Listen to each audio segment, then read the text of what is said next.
Hi, and welcome to Rolling with Rules. I'm Will, and with me as always is the great gardening guru herself, Sarah. And today we're actually going to show you how to play Community Garden. Now Sarah, why are we teaching people how to play this game? Well, it's because no one else seems to have a how to play video. And one of the things is for our channel, we decided we're not really going to cover teaching the rules unless we need to say something specific in an example. But overall, there are people out there that do a much better job than us teaching you how to play a game. Unfortunately, with Community Garden, we couldn't find any. Yes. And we do want to review it and talk about it, but we don't want to leave you in a lurch not knowing how to play the game. So here's our attempt at teaching how to play. Enjoy. It's time to learn how to play Community Garden. We're going to learn in 5 steps. The first step is setting up the main game board. The second step is setting up each player area. The third step is learning how to win the game. The fourth step is how you take a turn. And the fifth step are rules that you have to remember when playing the game. All right, step 1, setting up the main game board. Take the main game board and put it in the middle of the table in reach of everybody. Next, you're going to shuffle up 3 card decks. They're actually labeled on the back as the garden deck, the harvest deck, and the tool deck. Each one gets shuffled, and the harvest deck simply gets shuffled and put off to one side. The garden deck gets shuffled, and 4 cards are flipped up, placed at the top of the game board. These will give you access to more plants during the course of the game. Next, set up the tool deck by shuffling it and putting out a number of cards based on the number of players. If you're playing a 2-player game, put out 3. If you're playing 3 or 4 players, put out 4 cards. Next, you're going to set up the resources. There's going to be 5 different resources, including water, trowels, compost, seedlings, and green thumbs. Set them off to one side in reach of everybody. Next, you're going to set up the round tracker. This will look like a little pinup board, and it'll have a white cube to track which round you're in. Take the white cube, put it on round 1 to show that that's the first round. Finally, you're going to have 60-point markers. This is going to track whenever someone goes around the entire board and track those points that were scored. Set them off to one side in reach of everybody for when that occurs. Now your main game board is set up. Time to move on to step 2. Step 2, setting up your player area. Each player will choose a color and receive a player mat, which will track all your resources and give you some clues as to how to play the game.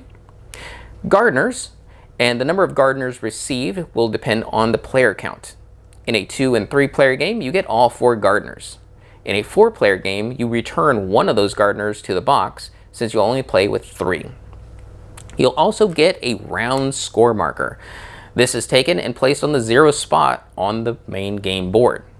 Finally, you will determine who is the start player marker, or the start player, by giving them the start player marker.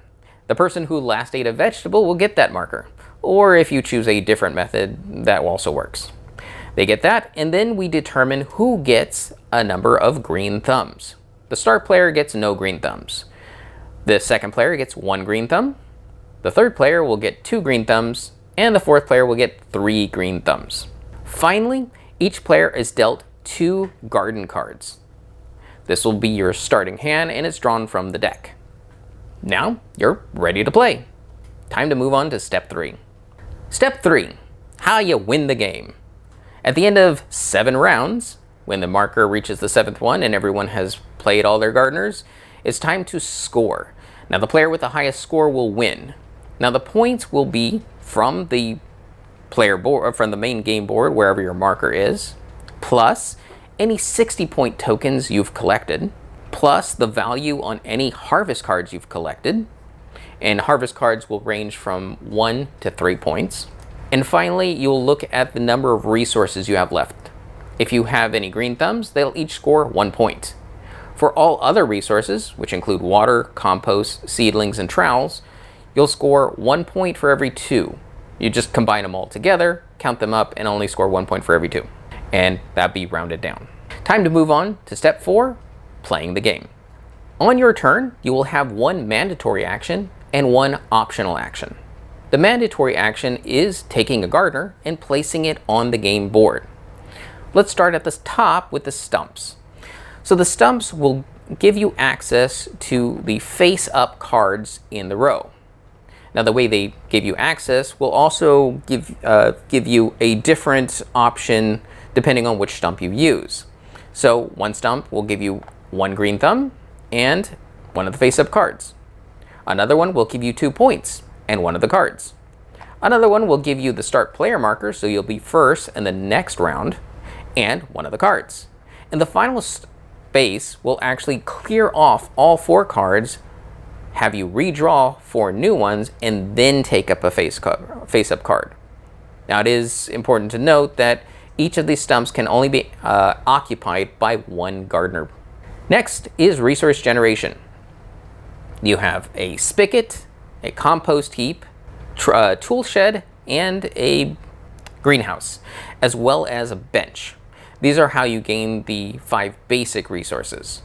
You put a player piece, so a gardener, on one of those spots, and you will get a resource. So for the water, compost, trowel, and seedling spaces, you'll gain 1.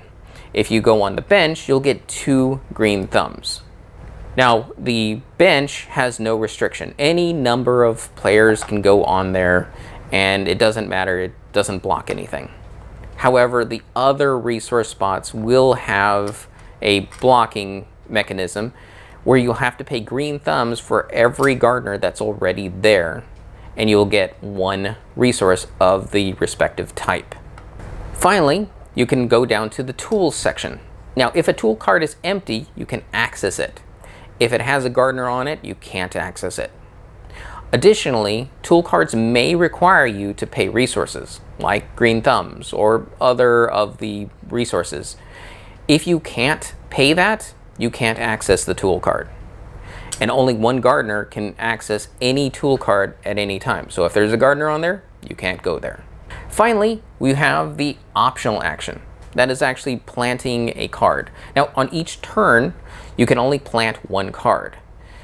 Simply look at a garden card, look at the resources that are on the garden card to see what it costs, pay those, and you can plant the garden card. Additionally, garden cards will give you some sort of bonus that's written on the card that you will trigger after the garden card has been planted. Finally, you'll also check to see if you gain a harvest card. And harvest cards are going to be determined by the color. In the starting setup, we actually have 1 of each color out. So brown, pink, red, and silver are the different colors. So for every 2 of one color you get, you'll get 1 harvest card. So the 2nd, 4th, 6th, 8th of the same color gets you 1 harvest card. Now, if you manage to collect 1 of each color, you'll get 3 harvest cards. And that's the only optional action. The important thing is only 1 plant can be planted a turn. So even if the plant itself gets you enough resources to plant a second one, that's it for that turn. You have to wait till your next gardener action and optional plant action. Step 5 is any special rules.